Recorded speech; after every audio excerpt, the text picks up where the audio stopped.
John Seacott, executive editor of Brewer. Welcome to another edition of the Brewer Podcast here on both on YouTube and Spotify. Make sure you're liking and subscribing and following along 24 hours a day. We're available with your business resource needs.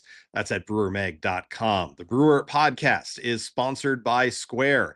Running a restaurant is a lot, and you start out with a vision for something special, but that vision gradually gets overshadowed by the day-to-day of it all. You know, the thing I love about Square is how it helps take some of that pressure off so you can actually enjoy why you started it in the first place. When Square steps in, helping you save on food costs, it gets your menu seen by millions on Cash App and gets delivery app payouts even faster. It frees up time and mental energy in a world where both are typically in short supply. Square, here for the magic that's not on the menu.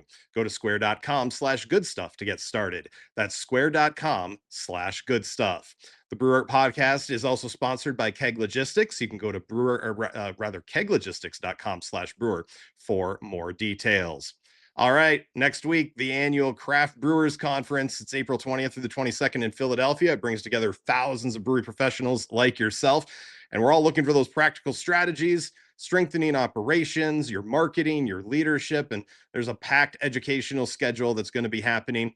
And sometimes it can be a little difficult to decide which session should be on your calendar and where you should be sitting. Well, at Brewer Mag's website right now, we have a preview article highlighting 5 different seminars that you can go to. And today we're looking at 3 more, along with a preview of Philly's beer scene and what else you may need to check out while you're at the conference with a local BrewDat's Evan Blum. CBC is always a great experience, both educationally, but also mentally. So take some time to relax, breathe, focus, and have a few beers. Here's Brewer's 2026 CBC preview. This Brewer Mag podcast is sponsored by Keg Logistics. Now's the perfect time to review your keg management strategy. Whether you're seeking a truly flexible keg rental program or intrigued by the seamless distribution freedom of paper fill, Keg Logistics is ready to craft a personalized solution for you, ensuring you receive the kegs you need precisely when you need them. For details, visit keglogistics.com/brewermag. Keg Logistics, modern solutions for keg efficiency. And we welcome in Jake Losey, co-founder, owner, president of Presidential Brewing Company in Portage, Michigan. Jake, how you doing? Oh man, I'm living the Friday dream. It's a little dreary here, but hey, we're almost to the nice weather here in Michigan. Yeah, absolutely. And the cool thing is you're going to be speaking at CBC. You're going to be heading to Philadelphia in about a week from the time this airs. It's going to be happening. And you're going to be a busy boy on Wednesday, April 22nd, because you're going to be doing 2 different seminars that day. A strategic AI adoption for the craft beer industry, part of a panel discussion, and then the financial playbook for a profitable brewery. And why did you want to speak at CBC, and you ended up with 2 topics on the same day? Well, this is my first time getting to speak at CBC, which is really cool. I'm super excited about it. It kind of came out of after having been in the brewery industry for 7 years. A couple of years ago, I wrote a book that was really meant to try to help other people to get their brewery across the line, to make running a brewery fun, because owning a brewery can be really hard. And so I just really kind of built this passion for how do I help people cross that line where running a brewery becomes a profitable endeavor, which is more enjoyable sooner than however long it took me. And I'm just kind of on mission with that. And these are, one topic is much more related to that than the other, but it was actually through the finance playbook setup, we were talking about another project that I'm working on, and the guy, Kerry, that I'm working with for that one, he said, hey, I happen to know these guys that are doing this AI seminar, and they could use a brewery representative to help with that too. And I said, great, let's go. I'm already going to be there. Let's do it. Let's start there with the strategic AI adoption for the craft beer industry. This panel discussion with Chris and John, it's going to be happening Wednesday, the 22nd, 9 a.m. at the Grand Hall stage. And I have it all written down here. You're with Chris from Get Optimized, John from the Beer Law Center. So you're going to be the brewery in there. Kind of take us through what it's going to be about. Like, what are you expecting to talk about? Yeah, so it's really, AI is a hot topic right now, and what I want to be careful about is, like, there are some lines that AI can cross, and we're going to talk about some of that in here. We're not out here trying to pose suggestions that AI is the only way to do anything going forward, but one of the main points that I am hoping to get across to people that attend this session is that AI is upon us at the very least. It's here. It's affecting the worlds around us. We don't necessarily have to fire our graphic designer because AI exists. We can still use AI to build other parts of our business, maybe that we haven't gotten to yet, or we can use AI to handle some of even our daily tasks and assign that to a bot now and free us up to work on more productive activities. So really excited about what it can do, what it can that come with AI and things that we need to watch out for in the industry. Yeah, it is such a hot topic in any industry right now. So I think it'll be some productive discussion, when you put some people together to be able to talk about it. And it's a tool. Like it's sometimes that people think of it as a solution. It's actually a tool to use to find your solutions, not the end all solution. So I hope that you get you're able to share your insights along with Chris and John and how that works. How about the other one, the financial playbook, which you said, Carrie, and you guys are going to have a chance to be able to do that. Like, what is kind of the rundown of how that is going to work with Carrie from Beer Business Finance? Yeah, so Carrie's a great dude. Gotten to know him quite a bit. He's got a podcast that he runs too, and that's how I met him and got connected. But we're both passionate about this thing that happens when a home brewer decides, hey, you know what, I want to start a brewery. We go into it with this passion, and we kind of have this sense, and I had this sense that all I have to do is open the brewery and I'll find success. That once the doors are open, the game is over, and now I've finished and I've beaten the big boss. Yeah. And what we come to learn, I think everybody out there that's done this before can relate to this. You get the doors open, and that's like step 3 out of 412. There's a lot to come yet.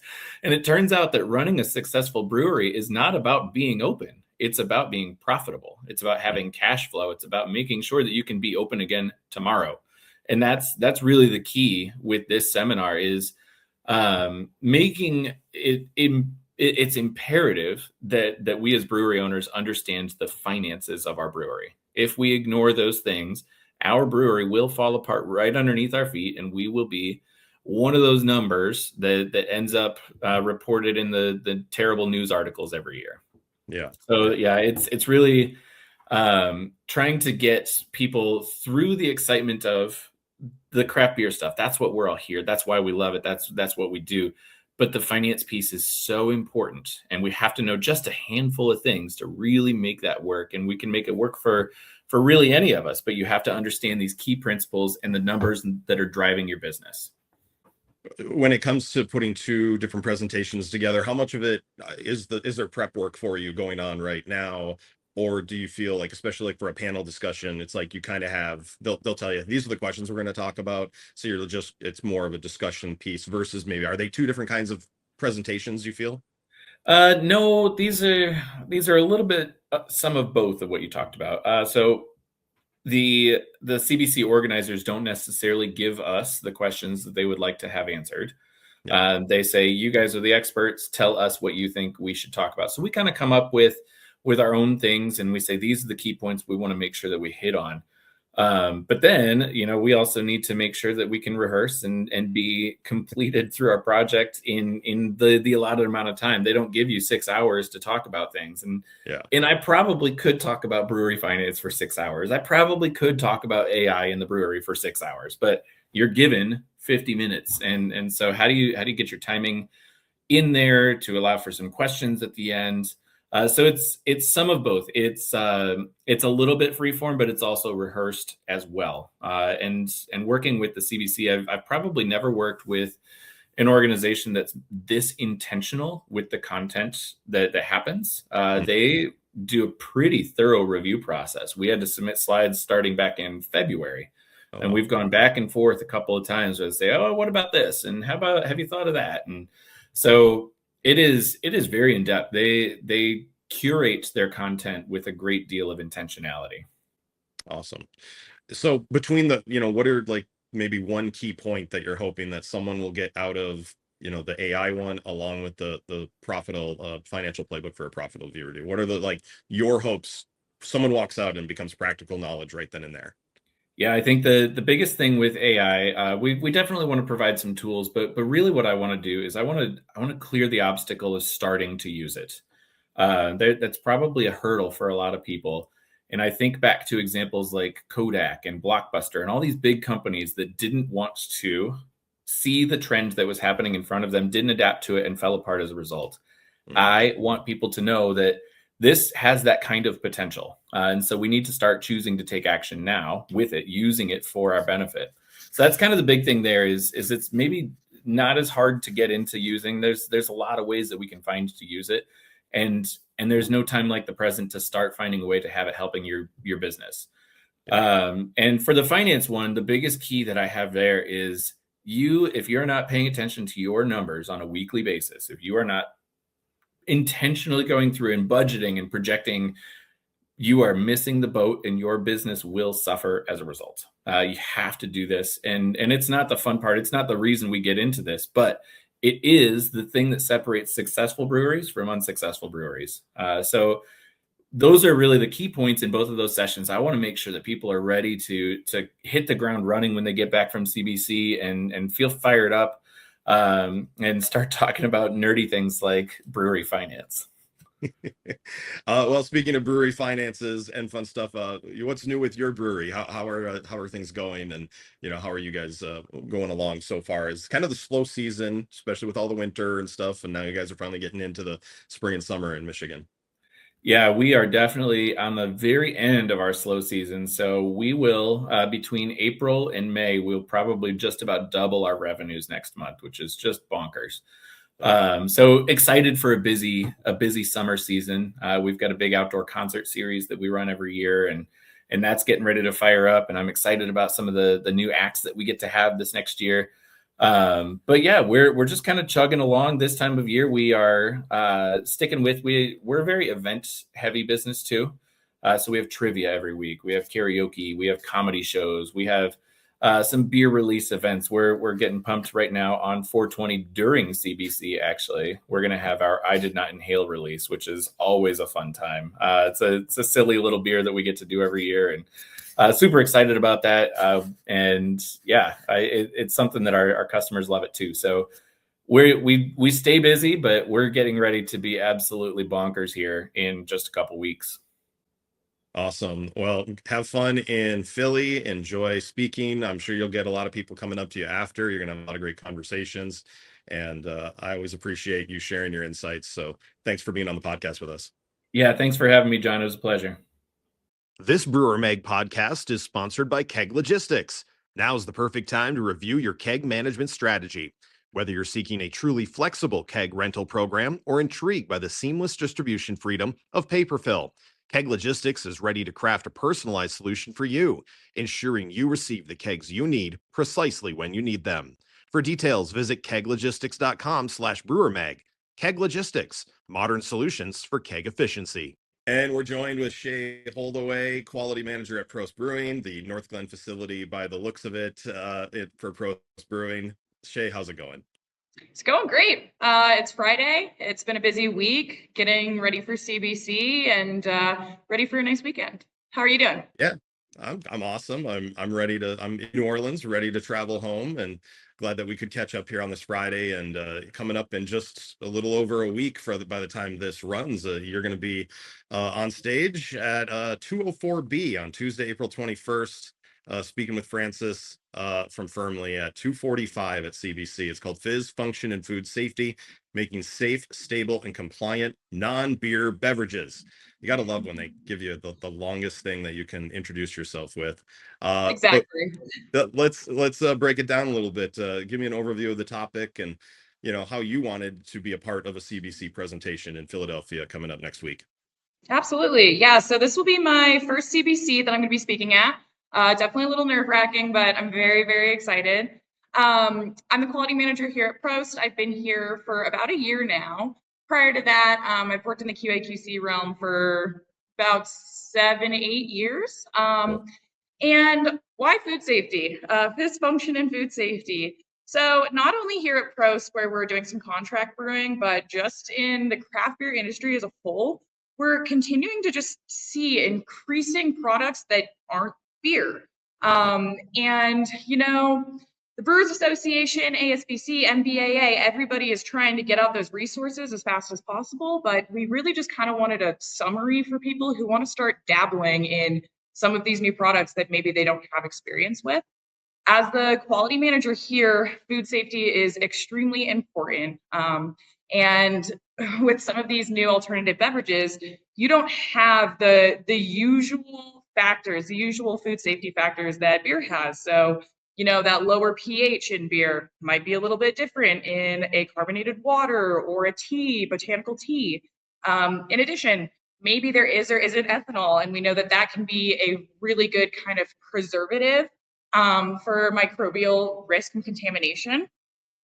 And lastly, regulations and some of these new introduced ingredients are so different than what we are familiar with. So really just trying to summarize and make sure people are having fun and still being able to innovate, but doing it in a safe way.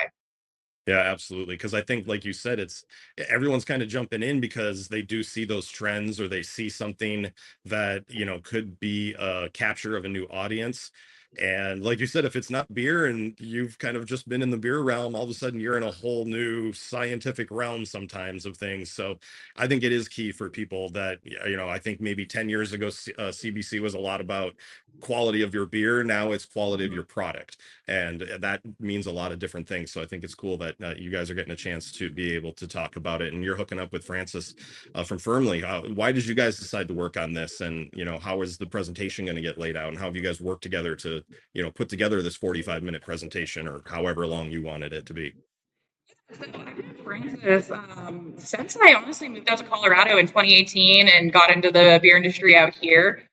Francis and I have worked together on Master Brewers Association, Rocky Mountain District Board for quite a few years now.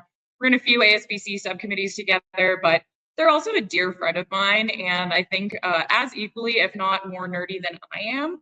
So it's pretty easy getting passionate about something that might seem kind of boring, like food safety, but is extremely crucial when we're trying to innovate and continue to bring out fun things to the market that the people want. Awesome.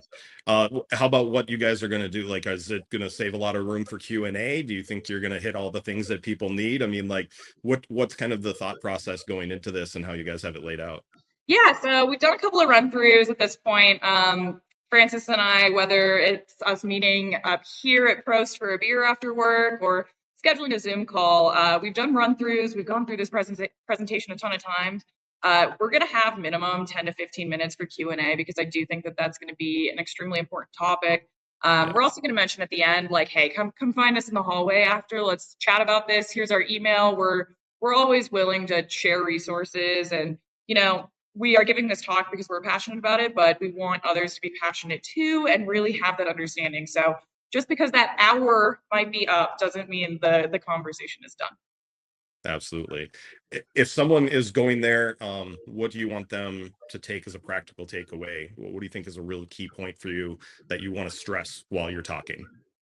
Yeah, I think my main thing that I want people to take away is when we're thinking about some of these new innovations and R&D and coming up with some fun ideas to keep food safety at the top of that list when you're in that R&D phase, because you probably make great beer and you can probably make a great beverage, but is it going to be a safe beverage? And the way that you process, the ingredients you buy, everything from that start, from when you have the idea to make this tea infused soda or whatever it may be, to keep food safety in mind, because once you're too far gone in a process that's not going to be food safe, there's not really any turning back. So Right. just making sure that when you're trying to start dabbling into that you know the requirements, and then you know what you can play with before you think the entire world's your oyster. And I like to ask too, like, who's the people that should be going to this type of seminar? Are you think people in the same size as you, people that are smaller, an owner? Should an owner go, if that's all there is? Like, who do you think is the best audience, that maybe there's a group of brewer, or a brewery with a group of people? Who are you sending to this? Yeah, so I think the talk is specifically kind of for smaller breweries that are starting to look into some of these alternative beverages and a little bit more innovation of beverages as a whole versus beer. But honestly, anybody who's interested and is planning to make new beverage types like this should show up, whether you've been doing it and you want to just nerd out and talk about it with us afterwards, whether you might be thinking of doing this in 5 years. Just show up. We would love to clarify some things, talk about regulations, and talk about what actually are the food safety factors that you should have in mind prior to even that R&D process. So owners, absolutely, if they want to come as well, because a lot of people don't always understand what goes into alternative beverages until they're down that rabbit hole. So as educated as everybody can be, everybody is welcome. I would love everybody to show up. So it's called Fizz Function and Food Safety, making safe, stable, and compliant non-beer beverages. It's going to be happening in room 204B, 245 on Tuesday, April 21st. And you're going to see Shay talking about it with Francis. It'll be a lot of fun. Thanks for hanging out with us. What's new with the brewery with you guys? So new with the brewery. So I'm hitting my 1 year here as quality manager next week. And so much has gone down in the last year. It's all been really fun, really exciting. Right now, we're really just kind of looking at doubling production numbers this year, which is pretty big numbers. And really making sure that some of these new team members are trained and understand our quality state of mind here. So right now, we're just kind of getting ready for a busy summer, and continuing to collect further data and continuous improvements, really just every day trying to learn and grow and be better than the next. Other than what you're going to be speaking on, what are you looking forward to most about going to CBC? So I actually have on my schedule this weekend to figure out what my schedule is going to look like there, because there's a lot of good talks and I've been overwhelmed with seeing all the events pop up. So I'm really, really excited for the talks, and I didn't go to CBC last year, but when they were hosted here in Denver, they were always a blast. So very, very excited just to see new friends, old friends, kind of learn about some of the new innovations, spend some time with a couple of the pros team members, and Philly cheesesteaks. Let's be real. I'm so excited. Well, have one for me, and I look forward to hearing how things went. So best of luck at CBC for you. Awesome. Thank you so much for having me. It was great to chat with you.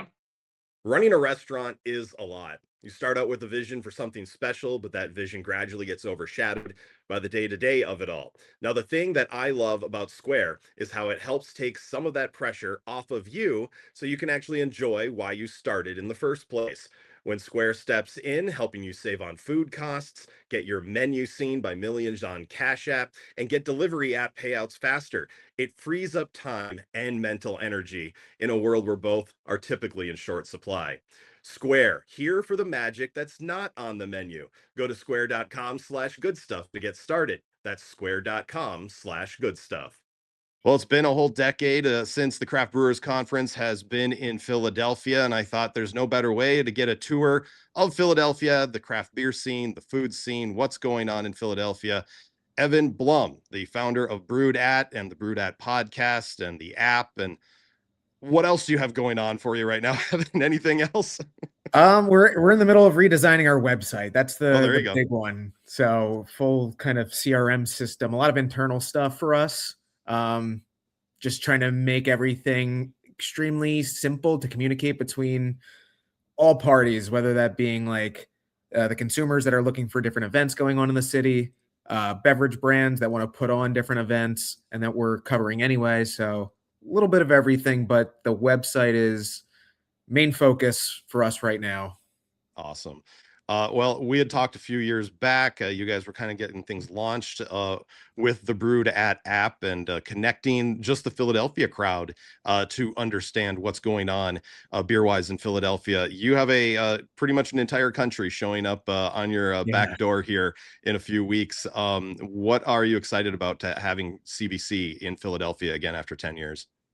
So, I mean, in full transparency, this is my first CBC. So number one, I'm excited that they decided to be in Philly this year. So that's extremely exciting. I mean, the Philly beer scene has been really like taking off, what it feels like. Not even comparatively, but just in general, like we have about 30 breweries inside, I think 40 breweries in Philly proper itself. And then there's like 150 in a 30-mile radius of the city. So our area is very concentrated with really, really good beer. And also just like really good local environments. So a lot of our breweries are doing like incredible experience work, and obviously in the space right now, like that is a crucial element to having a like really active tap room and offering some unique options, whether that being drink or just different experiences.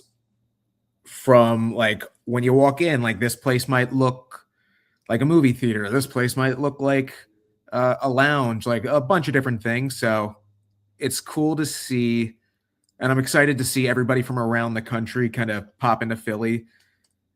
Probably for them seeing the changes over the last 10 years, but for me and for everybody here, just kind of exploring and showing everybody like, here's what we got going on here. Sure. And can you give me, I mean, it's been 10 years. So like you said, how many of those of the 40 in the proper do you think are less than 10 years old? So if someone hasn't been to Philly, they're going to get a whole new experience compared to last time. Yeah, without a doubt. I mean, 10 years, most of these places of those 40, I would say, are not even 5 years old. So from as far as like the big ones go that I've know have been around for quite some time, you have like Yards has been here forever. Victory has been in the area forever, but they have a new Philly location as well. And then Iron Hill has been here, and Iron Hill is actually coming back. So yeah, there was that news. They will be back in Philadelphia open for CBC. So that's pretty cool. But yeah, I mean, it really feels like not that many. Like it's all going to be pretty brand spanking new from what it seems. Philadelphia Brewing, that's another one that's been here for quite some time as well. But yeah, you're going to see a lot of new stuff. And I, it's hard to think it was my second year going to CBC. And I think it was the first time. Yeah, it was the first time I was actually full-time working with Brewer. I didn't have to like take vacation from my job to go. And yeah, trying to remember like going around the Philly, convention center, where we stayed, where we walked. We went to a dive bar a lot that was right around the corner from us. Is it called Dirty Dick's? Does that sound right? Or Dirty Dave's? Dirty Frank's. Dirty Frank's. Yeah. We ended up at Dirty Frank's a lot, because it was near us. And of course we went to Monk's and the different places like that. So I think some people, especially if they've been there, for previous CBCs, they probably know that kind of stuff. But like you said, a lot of new breweries. I mean, when it comes to just being like walking out of the convention center and being within a walking distance, what are some of the breweries that you suggest that people can go try every night or somewhere around the convention center if they want to pop in for a beer and they don't have a seminar to go to?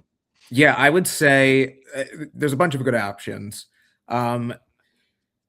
As far as close to the convention center, you have like walking distance, probably about 10 minutes would be Victory Brewing.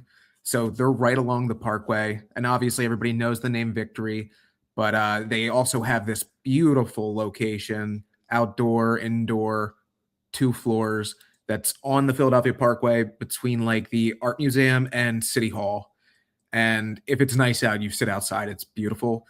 And besides like just some of the famous beers that obviously Victory does, they have a full like innovation tap room in there as well. So it's almost like a pub style brewery too, which is really cool.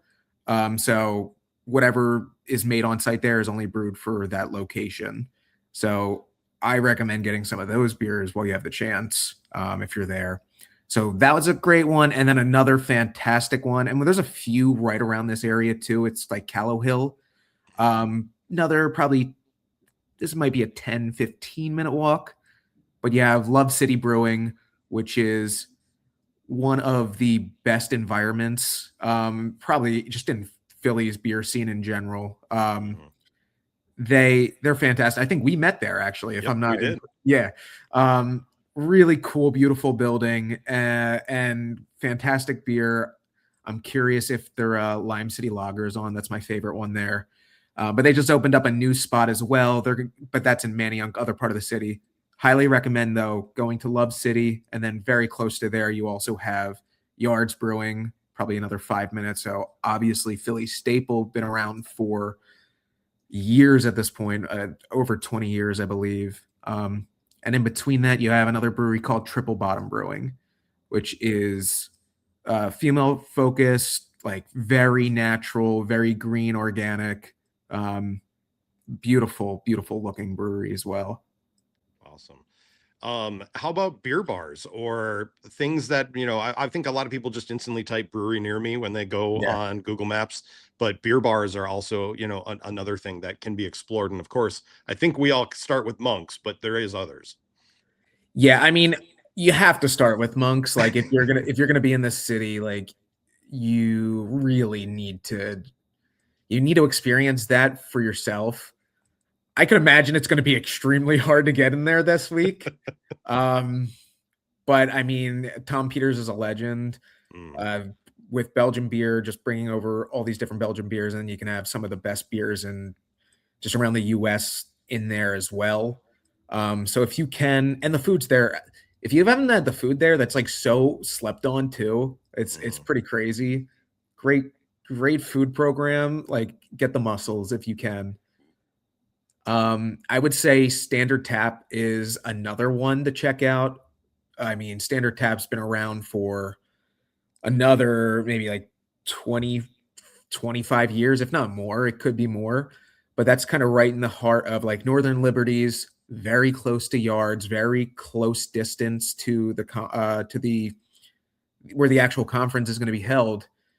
And that is just like a pinnacle of Philly staple beer bar, but also bar, but really started as like very much a traditional beer bar and is kind of like grown into a amazing just bar and staple of the city itself right now. I'm going to imagine there's probably some people that want to like party a little bit too while we're out there. Yeah, there's usually brewers that somehow end up doing that more than going to seminars, I'm sure. Yeah, it's a little backwards, right? I don't know. There is a brand new bar. This could be a cool one. It's kind of like a honky-tonk bar right in the heart of Fishtown. And Fishtown's also very close to the convention center. I would say 10-minute ride, probably 20, 25-minute walk. It's called Secondhand Ranch, and that is right in the middle, like brand new spot in Fishtown, and has a great beer menu. Like really impressed with the beer menu that they've been putting out. Very happy, like fun bar, thrift shop type vibe, and then like has really good beer on tap. And there's a lot of spots right next to there. You have Frankfurt Hall, German Beer Garden, Garage, which is a local Philly bar, a little younger party scene, but you'd be amazed by the amount of like local beers they also carry. So it's kind of like ingrained into all the bar culture, which is really, really awesome. Awesome. Well, as a Philly person, and I'm sure you've been asked many times of different things to people that have visited, like what is something that isn't touristy, but someone should go to? Like I know obviously everyone knows the Rocky statue and knows about the historical stuff and where they can find that. But is there something in Philly that like even locals just like to do? Yeah, I mean, well, I'm gonna have to say like you have to get a cheesesteak. Like I figured in this conversation that you're gonna have to get a cheesesteak. It was coming up. Yeah. Number one, don't go to Pat's and Gino's. Amen. Yeah, that's you're really okay with anywhere else. I'm not gonna lie, but I have some recommendations as well, and specifically like kind of close to the conference. Del Rossi's has been picking up all this national like awareness right now. Very close, and in Fishtown, so like kind of underground cheesesteak, but like it's getting more mainstream for sure at this point. The top spot in the city is Angelo's. Everybody's been preaching about Angelo is fantastic. But yeah, you got to get a cheesesteak. That's first and foremost. So what makes a good cheesesteak in your eyes, though? Like, when you're going out, you're like, no, I like it because of this. I mean, I've had the pizza breakdown with many people in Chicago, and New York. What's the cheesesteak breakdown for you? Most people will say bread. And I would agree with bread, but I don't know. It's something, maybe this is just like an ambiance thing. Like I want to feel like I'm also like in Philly. Like I want one of the things I love is like when cheesesteak places has like a full toppings bar, like just readily available. You can pick out like all these different toppings, pickles, peppers, all whatever you want. And then you also like, you don't want a cashier to be nice to you either. Like you want you want the authentic experience. Yeah, you want to like, you have to do whiz wit or whiz without. Like you need to have some pressure while ordering a cheesesteak. But yeah, I mean, bread's usually like the main thing right now, I would say. Yeah. Nice.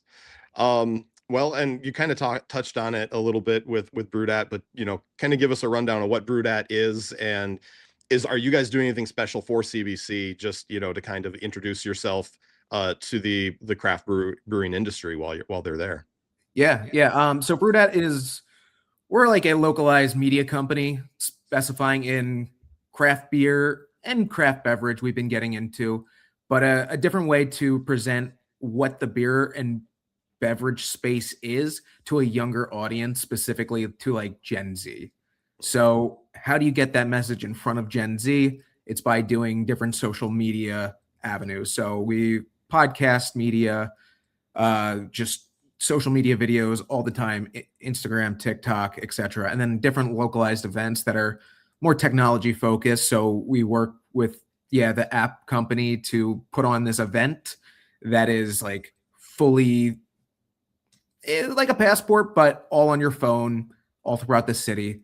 And there's a bunch of coverage of what's going on in the space to keep people up to date in just a way that people our age are kind of looking to consume. So a fun fact I always say is Gen Z's on their phone for over 8 hours a day, which is crazy. And like the more that we can kind of like push that to help people understand, the better. But while in the city, we are going to be absolutely doing some stuff. One is we're doing a bunch of national podcast recordings.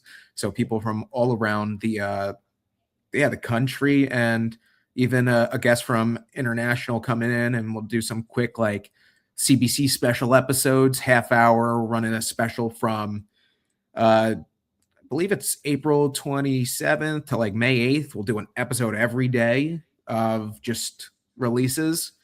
And we're holding off on who exactly we're bringing in right now. So it's a special kind of rollout for the event, post-event. And then we're going to be doing a little party at Other Half Brewing on Wednesday of CBC. So feel free to come by. It's going to be a viewing of like the World Beer Cup and some Olympic type games going on. We'll be having like a DJ and MC and just kind of having fun throughout it, just to hang out.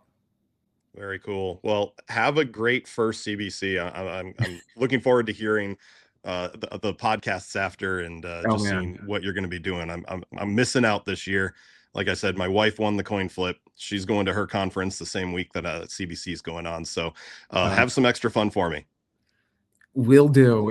I'm sure it's going to be crazy. This Brewer Mag podcast is sponsored by Keg Logistics. Now's the perfect time to review your keg management strategy. Whether you're seeking a truly flexible keg rental program or intrigued by the seamless distribution freedom of paper fill, Keg Logistics is ready to craft a personalized solution for you, ensuring you receive the kegs you need precisely when you need them. For details, visit keglogistics.com/brewermag. Keg Logistics, modern solutions for keg efficiency.